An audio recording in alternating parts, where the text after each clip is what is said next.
Everybody, good morning. This is Coach Rob, owner and coach at Positive Performance Coaching, and we are going to have a webinar on training zones. And it's just titled Know Your Training Zones. Learn how to test for your training zones, set them, and how to apply them to your training. Let's go ahead and get rolling. We're going to talk about an introduction. Why do you even want to bother using training zones? Perceived exertion training zones versus power and heart rate training zones. Testing to set your training zones, setting your training zones, and how to utilize all of this information. And then we'll wrap up with questions. Well, I'm Coach Rob. Like I said earlier, I'm the owner of Positive Performance Coaching. I'm a cyclist. I'm a runner. I have a specialization in my own personal development as an athlete in both multi-sport and in road cycling, as well as running. The coaching services that we provide at Positive Performance Coaching include practices and programs for cyclists, runners, multi-sport athletes, from beginners to pros, juniors to grandmasters. We also offer strength and conditioning practice, as well as sports psychology and sports nutrition. To learn more, this is the short link, bit.ly/ppcstrong. All right, so we're going to jump right into what we're talking about here. So before we really get into the whole why you even want to bother with training zones, I need to explain why I've started with this particular webinar. There are a couple of other webinars that I have, the DIY indoor training hacks, as well as the other one that I did on what it means to be self-coached versus professionally coached. Now what I want to do is lay the groundwork for a whole series of webinars to come, but I don't feel like I can do that effectively without at least having my audience understand training zones. So when you are talking about training zones, you need to know what to do, when to do it, how hard to do it, especially if you're tired of plateaued results, not understanding the process of training effectively, and if you just have a desire to bring structure to your daily training. I like to think of training zones as the Rosetta Stone of performance tracking. And that might be a bit of a misnomer, but maybe more like performance development instead of performance tracking. Perceived exertion training zones. These were developed by Dr. Gunnar Borg. They're great for beginner athletes, doesn't require technology, and competitive athletes can really benefit from understanding perceived exertion. And why is that? Well, when you're in the flow, you are in that state of mind where the world disappears, everything melts around you, and you're 100% focused and dedicated to the task at hand. Quite often, things like GPS watches, bike computers, and other training data that's normally flooding your field of vision, it's gone. It just melts away. And instead, what you're going on is instinct. If you could learn what it means to manage that instinctual information that's coming at you, perceived exertion, you might be able to save yourself some woulda, coulda, shouldas at the end of a race or an event. Meaning, man, if I had done this or if I had done that, then I wouldn't run into this problem. So if we take a look at the Borg Scale, there's two versions of this scale. The one I'm showing is from 1 to 10. I think it's the easiest one to understand. There's one that goes out to like 21 zones, which I think is ridiculous. The Borg-related perceived exertion scale, this 10 zone setup is zones 1, 2, and 3 are incredibly easy to understand. Zone 1, we're seated. I'm giving this webinar. I am seated on a very comfortable couch in a very comfortable warm room, so that's completely at rest. Zone 2, easy work. I would like to think of this more as a casual stroll. And then Zone 3, recovery and regeneration. You're doing some sort of work for recovery purposes, whether it is a brisk walk as a runner, maybe you're just barely moving through the pool as a swimmer, and as a cyclist, you are barely moving the pedals over. You're having a conversation with a friend as you're approaching a coffee shop stop. Zone 4, Aerobic fitness. This is where so much work is done. This is your endurance development. And then moderate effort, also very, very closely associated with aerobic development. And we'll get into kind of a cross section of what this looks like with your traditional heart rate and power-based training zones. But in an aerobic fitness and moderate effort, I would expect to be able to have a working conversation with a person or persons that I'm riding or running with. The difference is that they may not be complete sentences.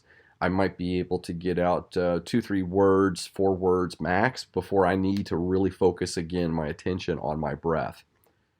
When we start getting into zone 6 and possibly zone 7, that tempo to hard work, I think they also kind of cross over to one another, is that you will likely find in those scenarios that you can get out 1, 2 words maximum, because just usually things like on your right, swinging around, off the front, heading back, very simple phrases would be possible without it disrupting your focus and your breath. Now, when we start getting into zone 8 in perceived exertion, threshold work. This is where the rubber meets the road for lots and lots of athletes. Lots of time spent at threshold, or at the very least, the focus is spent at threshold or above for shorter duration, higher intensity training. At threshold work, zone 8, it may be possible to utter one word like yes, no, maybe, that sort of thing. That's about it. That's about all you're going to be able to get out. When you start getting into zone 9 and zone 10, the super threshold work and all out efforts, you're not going to be able to speak. You're 100% dedicated to the efforts. These are incredibly short duration, very, very, very high intensity types of work that you're doing. Think sprints, maybe it's a hill sprint, maybe it's jumps, microbursts, form sprints, that sort of thing. You need to have 100% focus on what your body's doing through space. Now, power and heart rate training zones, you'll notice here that I'm showing 7 zones.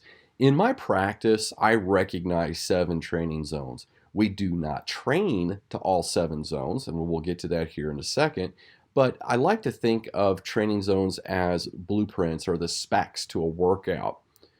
The other question that comes up quite often in this practice with the athletes that I coach is power or heart rate? And my answer is it's both, actually, and we'll get into that here in a little bit. But training zones remove guesswork. We're going to do this, and this is why we're going to do it. And it also allows me to develop training around discipline specificity. So if I'm working with a 5K runner, I know what works for 5K runners.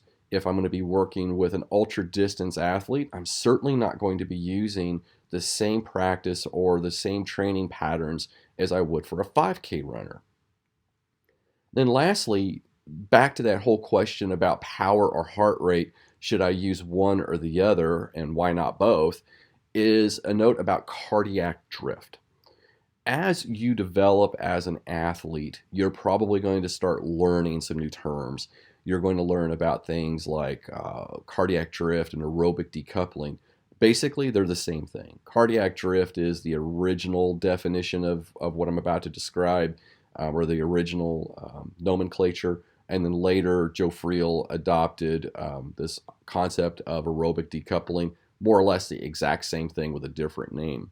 What we're talking about is that, let's say that you are in zone 2. You're working on your aerobic capacity as an athlete. What happens is that let's say that you've been out for an hour and you notice that your heart rate more or less trended your power during that duration. But then maybe the last 10 or 15 minutes, you notice that supposedly easy endurance ride started to become harder.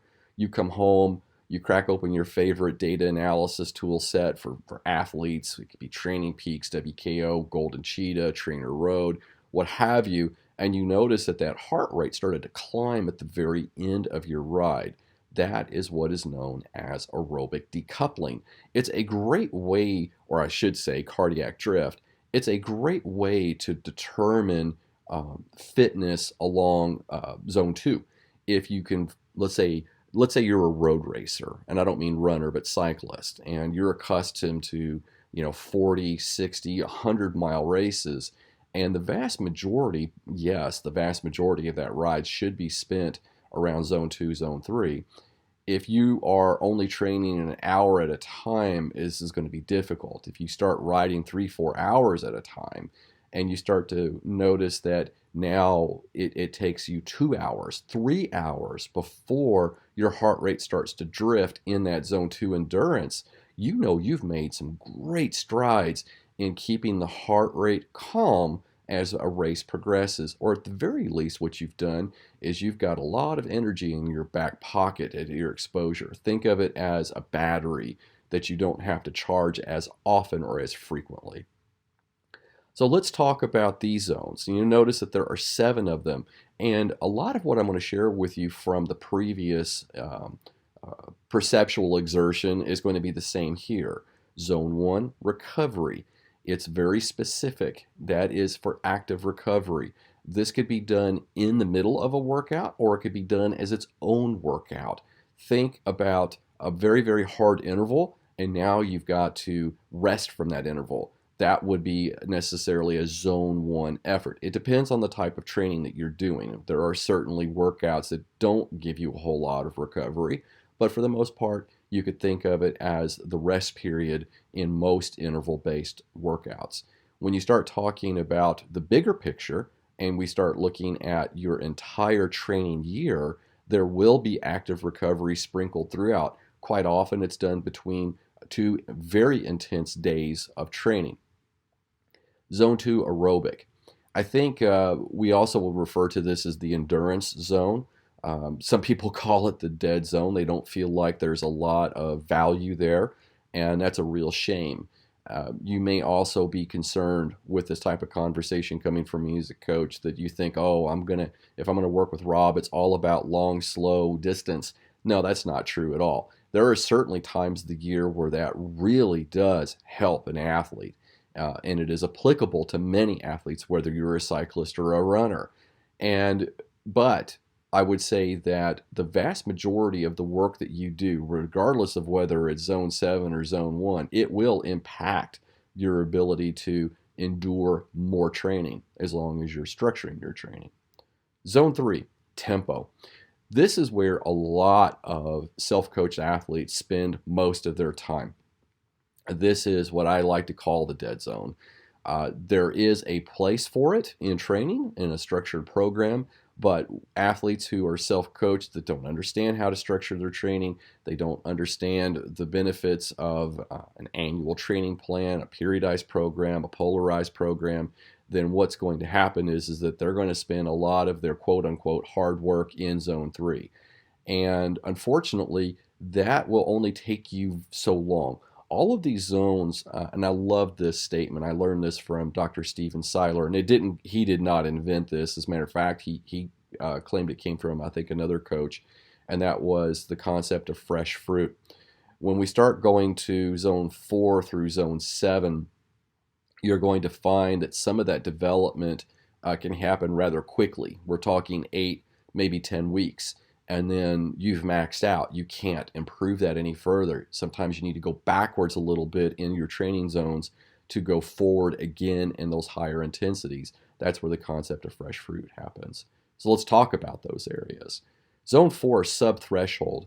This is what may be referred to as the time trialing zone, if you like, or even in some cases what a bike split might look like in a triathlon, a duathlon, an aqua bike segment. You're going to probably find that you spend a lot of time at subthreshold. When you start pushing into super threshold, zone 5, you're tipping into VO2 max. And it doesn't exactly go back to that whole fresh fruit concept, but I do like to think of it as this. It's in very, very high demand, but in short supply. When you're racing, you are not going to be able to spend a considerable amount of time in zones 5, 6, or 7. Now, zone 5, you may do intervals at certain times of the year. I wouldn't say that we're going to do a ton of zone 5 work inside of the off season. Yes, there will be intensity involved in the off season, but tipping into VO2 max level work usually doesn't come to the very tail end of the off season, or at the very least, it happens during your training season for racing, or your race season itself. When we start getting into the actual race season, think of it as like this. You have to go from the development side of the switch in your program to the race specific switch. So you've got to change mindsets. You did all this amazing strength development, all of these fundamental and foundational things that need to be done during the off season to prepare your body, condition it, but now it's time to train for racing, and that's different. That's where we start building out intervals in that zone 5, zone 6, and zone 7. However, when we start talking about zone 6 and zone 7, really it says anaerobic capacity in zone 7. I really think zone 6 is probably closer to anaerobic capacity, and instead zone 7 is more neuromuscular. So think about it like this. If you are going to be spending a lot of time in races at very high intensities, I would think like 5K runners, as well as your criterium specialists in cycling, short track, cyclocross, some of the other downhill sports where you're on the gas for really short periods of time, and then you've got to back off a little bit before the onslaught keeps happening. It's like one interval after another. And the little spaces in between is your recovery. BMX is another example of that. When we start talking about those energy systems, they are incredibly short supply, and there's, once again, only so many matches in your match book that you get to burn. Yes, another cliche, but at least it's something that's a little bit it's a little easier to understand. When I think of tempo and sub-threshold work, I like to think of it as a boil. But when we get into zone 6 and zone 7, it's the match that hits the rocket fuel that boosts you through space. That is where we get into zone 6 and zone 7. Okay, let's go ahead and talk about how to test for your training zones. I know that you may be a little bit disappointed because of most recent videos where I've kind of slammed FTP as not being the gold standard for performance metrics. However, it is important to understand that FTP testing certainly has its place. All of my athletes are going to be power meter users. It's a requirement in this practice that an athlete has a power meter. It's actually becoming harder and harder to find competitive athletes that don't use power meters. I'm not asking you to become a slave to the numbers, but we have to have numbers to effectively build programs and training practices. So the testing is actually pretty simple.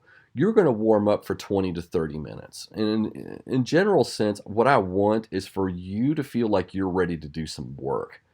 Your legs need to not feel pumped out. They need to feel nice and loose. Your whole body needs to feel warm. You need to have the mindset, I'm ready to go to war. I am ready to race. That's what I want out of your mindset and your body. Now, you've got a choice. You could hit lap on your bike computer or your watch, or you could start a whole new workout. Me personally, my warm-up is custom built for my own needs, and I build custom warm-ups for my athletes. Now, those are going to be very different from time to time. Sometimes I'll talk to the athlete and say, warm up how you feel. Instead of just going off of a group of intervals, just do what you think is going to get you to where you need to be. Case in point, last 2 seasons, I've done a regular time trial in the evenings, and I had a very strict practice the first year that served me well. Second year comes in, and I don't know, I'm just not feeling as motivated to have a structured warm-up. And instead, I do something almost completely opposite of what I had been doing the previous year, and it was actually more effective. So it was something that I learned from. But at the end of the day, you have to be prepared to put in the work. And that's what warm-ups do for you. Now, we're going to perform a 20-minute test effort. Now, that means exactly what it sounds like. 20 minutes, and you've got to pace this so that you can finish strong. When you take a look at pacing strategies, and this is certainly things that I like to talk about, and I probably will be doing a series of webinars or at least videos on what pacing strategies are available to the athlete and which one you want to put into practice and how to do it. But we're not going to go into that level of detail on this webinar. But I want you to treat this as if it were a time trial. Big gears, riding in the drops or aero bars, and feel free to change gears as you progress. But remember, don't go so hard at the very beginning that when you get to the last 5-10 minutes of this 20-minute test, you feel like you're absolutely dying. If that's what occurs and you feel like you need to stop, you went too hard in the beginning. Don't beat yourself up if this is the first time that you're testing. The first test never goes well for someone who's never tested before. You can try, you can read, you can listen, you can talk to me until I'm blue in the face. I'll explain all of it to you and you'll still do it wrong. I think we always have to learn by example or learn by trying. And you could either be working with me side by side. I could be talking to you. That usually helps if it's in person or on camera. Sometimes that helps people progress a little bit better with their testing efforts. I also have another webinar or video that you can watch, and I'll have a link to this on how to have your best FTP test. Now, once it's done, you can once again hit lap or start a new workout just for that test effort. I prefer to start new workouts. So right now, I had a warm-up workout, a test workout, and then finally a cool-down workout. Before I go to the cool down, let's talk another thing about doing this test. When you're doing the test, you have choices where to do the test. I like to do the vast majority of my testing indoors on a trainer, regardless of style of trainer, classic dumb trainer or smart trainer, wheel-on trainer versus direct drive trainers, rollers. I've tested on all of them. Now, I prefer primarily to test on smart trainers. And how I test is I want to be in the mindset of my discipline. I want to be in a race. Now, I'm going to caution you, though, if you're not a time trialer, this may not be as effective. But as a time trialing specialist, multi-sport athlete, I prefer to actually throw down in like a Zwift time trial race. It puts me in that mindset, and I'm going to have better results, psychologically speaking. Now, criterium specialists, road racers, we do look at your performance to make sure that we're still moving you in the right direction, but you may not have, a fantastic 20-minute power effort in a crit. And why is that? Well, crits are very, very hard, but remember how I explained earlier, they're on off. They're not steady state. And FTP tests really do require the mentality of a time trialer to be super effective and bring about some of the best numbers. Yes, I also go into the fact that there are alternatives to FTP tests, but I think that the 20-minute test is the best use of your time. All right, so the cool down, that's nothing more than just collecting your head. I think some people really don't need to have a separate workout for that. You could just hit lap if you want and then just go into your cool down. I like to think of it as limping home. I'm going to just, I'm going to collect myself. I might practically collapse on the bars from that 20-minute effort, and then what I'm going to do is drop it into the granny gear. I'm going to be small ring, and I'm going to be the largest cog on the back. And I'm just going to pedal there and limp until I start feeling like my heart rate's coming down. I'm monitoring it. I'm not monitoring power. And I'm going to start paying attention to where I feel recovered. So I might have finished that 20-minute effort somewhere between 180 beats and 190 beats. And then I know that recovery for me looks like 120 or less beats. So that's what I'm recovering towards. That's what my cool down is for, is to try to find myself in that 120, 110. Then I get off the bike, I stretch the calves, and I stretch my quads and my lower back. Not everyone does that. I think it's good insurance in case this effort was a little harder than normal. That way, think of it as a little bit of prehab, so that if you did pull a muscle, it's not going to be as brutal, to get over the next week. It's unusual that I ever find anyone that works that hard in a test that might pull a muscle. So what you want to collect data-wise on that completion of the test is your average heart rate and average power from the 20-minute test. You can write those down, put them to the side, leave them up on a computer screen, and prepare for the following. Setting your training zones. Heart rate zones. You're going to find your 20-minute test interval, and you're going to use the average 20-minute heart rate. Your average 20-minute heart rate is now your lactate threshold heart rate. This may not be a perfect example. This is not lab. This is field development. This is a field test.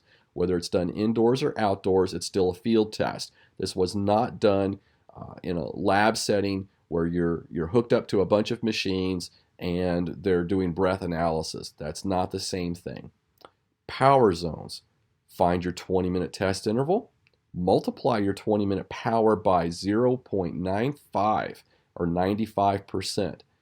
The value you receive is now your functional threshold power. So when we go farther afield and we're trying to set our actual training zones, I'm not going to go into a great level of detail here. I want you to see these tables. If you are my athlete, this is automatically, if you like that word, done for you. As soon as that test is over with, if you have made an improvement, Training Peaks will automatically update these zones. You will need to change your bike computers. They don't necessarily automatically make the same update. Typically, you'll just go in and set a new max heart rate and a new resting heart rate from time to time, not necessarily from this test, but it can be done from the test.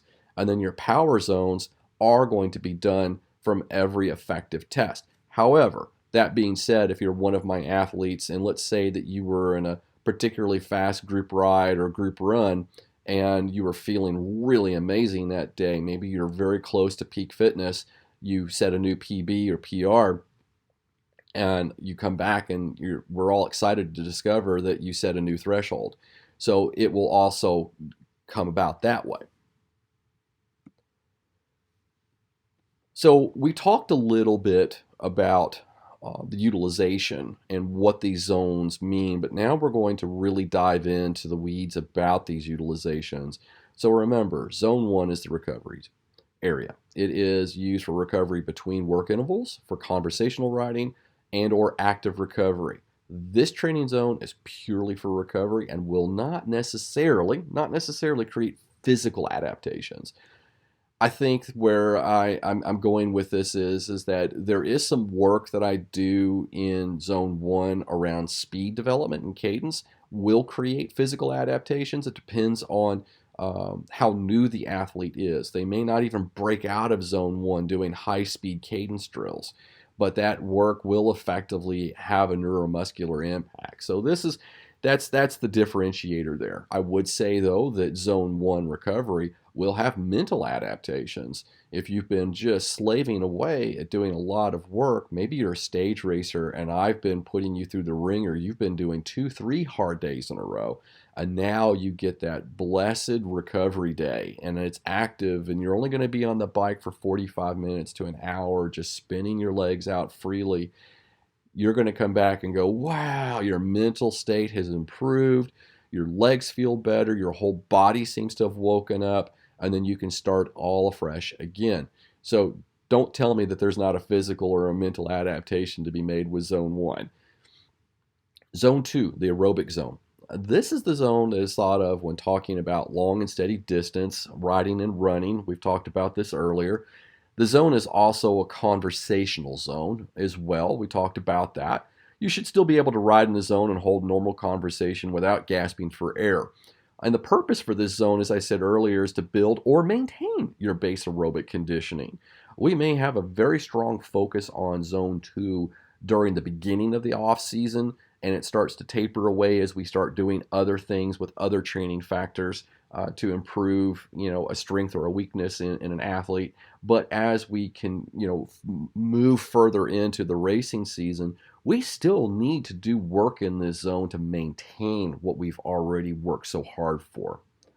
Zone 3, the tempo zone, is sometimes referred to as a pacing zone or the time trial, the beginner time trial. A lot of multi-sport athletes will spend the vast majority of their bike splits in the tempo zone. Runners, marathon runners, you'd be surprised, especially age groupers, they will actually spend a considerable amount of time in Zone 3.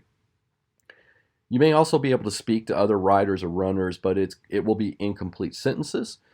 This zone requires concentration to maintain alone, especially at the upper end of the range. Something that you'll learn, you start working with me in the pause performance coaching practice, is that I don't necessarily have a hard set zone. So zone 3 is actually 3.1 to 3.9. So 3.9 being very, very close to zone 4 is at the top of the range. That's what that means.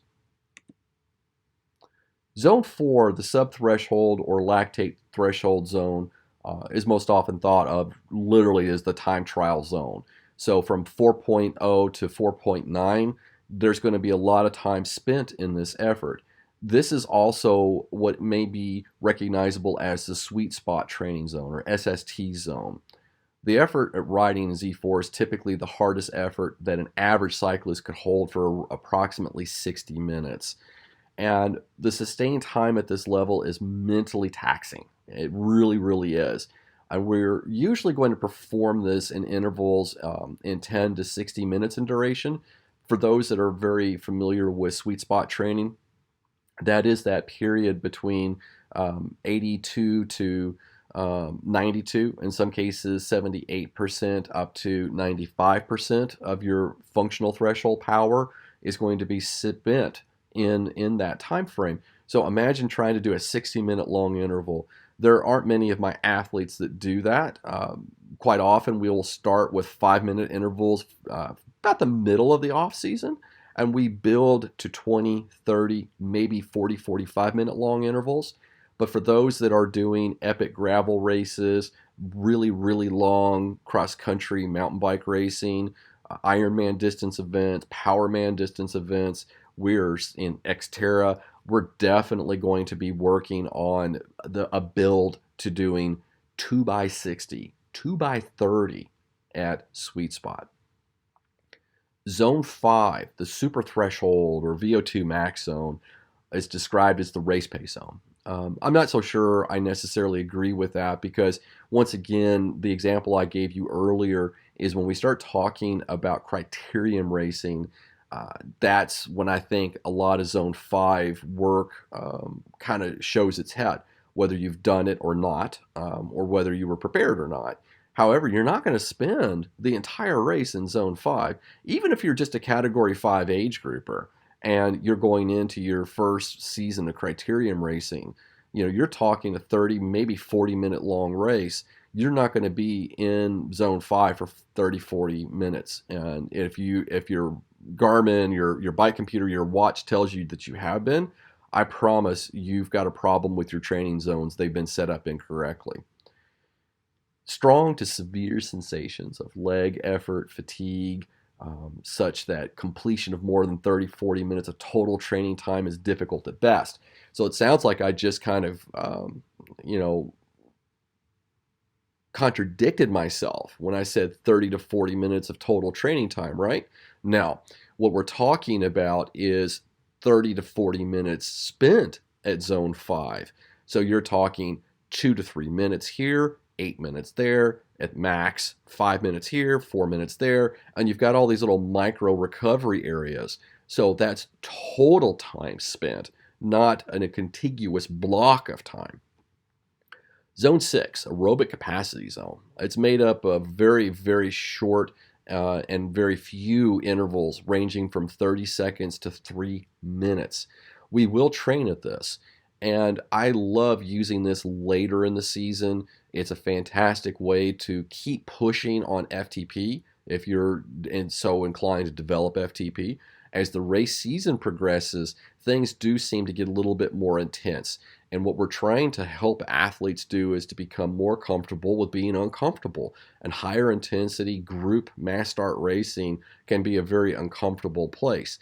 But as the season progresses and we go from the early spring classics or spring training races, that everyone's there and no one has ride skills, bike handling skills developed, and everybody is just struggling to stay upright. As that crowd starts to wane and become disinterested in that style of racing, throughout the summer, and you're left and you're doing all this fantastic work, we do a lot more of this style of training so that you can be comfortable in smaller packs and really putting out a lot more power. Zone 7, the anaerobic capacity, as I also mentioned, I prefer this as more of the neuromuscular power zone. Very, very short, very high intensity efforts, all outs, jumps, standing starts, incredibly short sprints. We're 1 to 10 seconds, and that generally places greater stress on muscle skeletal rather than metabolic systems. So remember I was talking about cardiac drift? And that's one of the things. If you were to overlay, let's say I gave you a workout of a bunch of microbursts, maybe you've got 2 sets of 5, you would see that your power came up and met the interval as your Garmin, your bike computer, your GPS watch chimed you. It's like go. And in your head, you count off 10 seconds. So you did, maybe it's a microburst, it's only 5 seconds or 5 revolutions of the crank as hard as you can go. And then you'll notice that your heart rate takes a considerable amount of time to play catch up. You did that work and you're not really feeling it until you actually sit back in the saddle for your little recovery interval and before you have to start the onslaught again. And you'll notice that you've got a cresting wave of heart rate and it comes back down as you recover. I quite jokingly speak to a lot of my athletes about that kind of work, and I'll tell them that the emphasis really isn't on the interval. Yeah, you're going to go hard. I believe it. The real emphasis should be on your recovery so that you can do the next interval. All right, everybody, that's really it in a nutshell. There's a lot more to learn about training zones and how to apply them, and I look forward to sharing more with you as your coach. And also, if you're not one of my folks, but you're interested, do not hesitate. Ask questions in the comments area, get in touch with me. Our coaching practice is incredibly affordable compared to most coaches. And I think that if you need any kind of background, any one of my athletes, I would be more than happy to have you talk to them if they would be willing to. Referrals are a big part of my business. As a matter of fact, probably 95% of the athletes that come to me are from referrals. Okay, everybody, have a great rest of your training week, and I look forward to your questions.